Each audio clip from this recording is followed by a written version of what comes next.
Perfresco es un estudio de diseño y comunicación muy pequeñito, pero con un espíritu universal.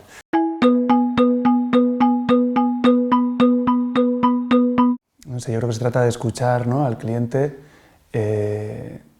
su problema, porque al final va a venir con un problema de comunicación e intentar resolvérselo. Pues intentando que haya transparencia, ¿no?, y sinceridad por las dos partes, tú intentar defender tu trabajo y tu tiempo, ¿no?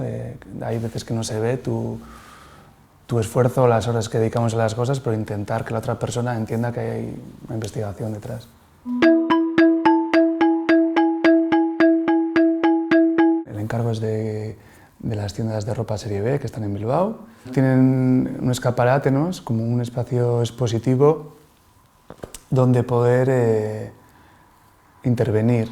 Como era Navidad, llegamos a la idea de por qué no probamos con unos langostinos, ¿no? Esa posibilidad me parecía muy chula, salirnos de la parte esa más gráfica y poder hacer algo un poco eso, diferente y chulo, simpático. Esa es la idea.